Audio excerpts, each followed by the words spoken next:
ગુરુજનો, મારું નામ રાથોડ સચિન છે. હું સોમનાથ સ્કૂલમાં ધોરણ 9માં અભ્યાસ કરું છું.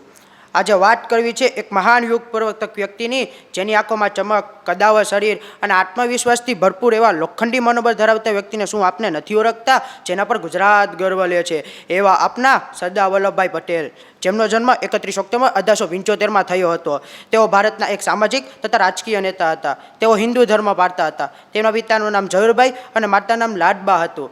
તેઓ ખેડા જિલ્લાના કરમસદ ગામમાં રહેતા હતા, જ્યાં તેમના ઝવેરભાઈ નામની ખેતીવાડી હતી. એમના 4 ભાઈઓ હતા: સોમાભાઈ, નરસિંહભાઈ તથા વિઠ્ઠલભાઈ એમના મોટા ભાઈઓ હતા. એક નાના કાશીભાઈ અને એક નાના બહેન ડહીબા હતા. નાનપણથી તેઓ તેમને પિતાને ખેતરમાં મદદ કરતા. 2 મહિને એકવાર ઉપવાસ કરતા કે જેમાં અંજર જ ગ્રહણ ન કરતા. 18 વર્ષની ઉંમરે બાજુના ગામમાં રહેતા 12 કે 13 વર્ષની ઝવેરબા સાથે તેમના લગ્ન થયા. રિવાજને આધીન જ્યાં સુધી પતિ કમાઈને ઘર ચલાવવાની જવાબદારી ઉપાડી ન શકે ત્યાં સુધી પરણિતા તેમને પિતાને ત્યાં રહેતી. વલ્લભભાઈ પોતાનું ભણતર પૂરું કરવા માટે નડિયાદ, પેટલાદ તથા બોરસદ જવું પડતું હતું કે ત્યાં બીજા છોકરાઓ સાથે સ્વનિર્ભરતાથી રહ્યા. તેમણે પોતાનો ત્યાં સંયમી સ્વભાવ કેળવ્યો હતો. વલ્લભભાઈ મેટ્રિકની પરીક્ષામાં 22 વર્ષની મોટી ઉંમરે તેમાં ઉત્તીર્ણ થયા. તેમના વડીલો એક મહત્વાકાંક્ષી વ્યક્તિ તરીકે નહોતા ઓળખતા, પણ એમ માનતા હતા કે તેઓ સાધારણ નોકરી કે ધંધો કરશે. પણ વલ્લભભાઈની તો અલગ જ યોજના હતી. તેઓ વકીલાત બની કામ કરી પૈસા બચાવી તથા ઇંગ્લેન્ડમાં ભણી બેરિસ્ટર બનવું હતું. વલ્લભભાઈ ઘણા વર્ષો સુધી પોતાના કુટુંબથી દૂર રહીને તથા બીજા વકીલો પાસે ચોપડીઓ માગી પોતાની રીતે ભણી 2 વર્ષમાં જ પરીક્ષામાં ઉત્તીર્ણ થયા. ઝવેરબાને પિયરથી લઈ આવીને ગોધરામાં ગૃહ જીવનની શરૂઆત કરી. તેમને પૈસા બચાવવા માટે ઘણા વર્ષો લાગ્યા, પણ તેમને પોતાના માટે એક તીવ્ર તથા કુશળ વકીલ તરીકે કીર્તિ મેળવી.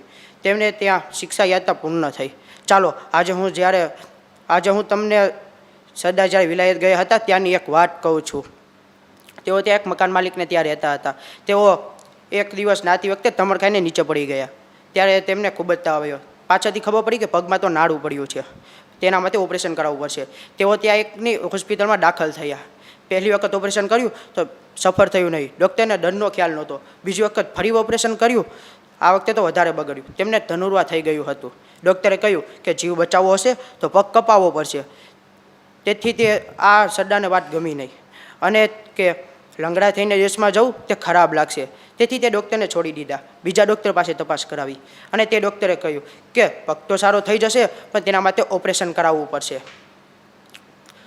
સરદારે કહ્યું તો પછી કરી નાખો. ડૉક્ટરે કહ્યું કે એક વાત છે, આપ જો બેભાન થવાની દવા ન સૂંઘો તો વધારે સારું. સરદારે કહ્યું કે મારે બેભાન થવાની દવાની જરૂર નથી.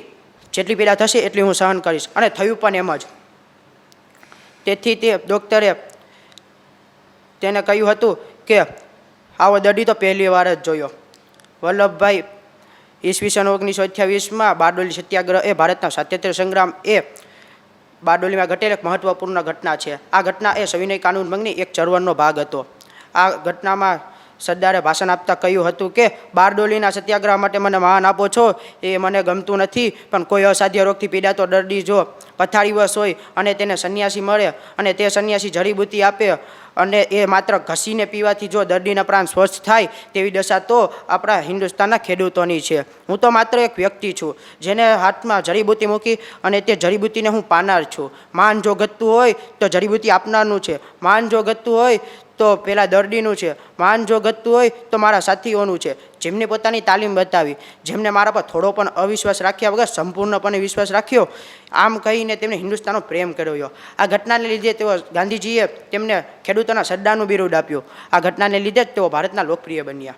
15 ડિસેમ્બર 1950ના દિવસે તેમનો મોટો હૃદય હુમલો થયો હતો, જેના કારણે તેમનું દેહાંત થયું.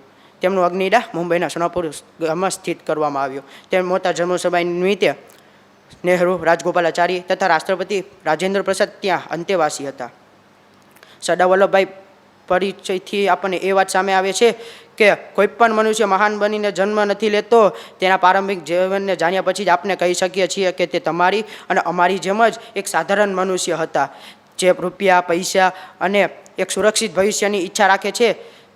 પરંતુ કર્મના માર્ગ પર આગળ ચાલતા ચાલતા બેરિસ્ટર વલ્લભભાઈ પટેલ, સરદાર વલ્લભભાઈ પટેલ અને લોખંડી પુરુષ બની ગયા.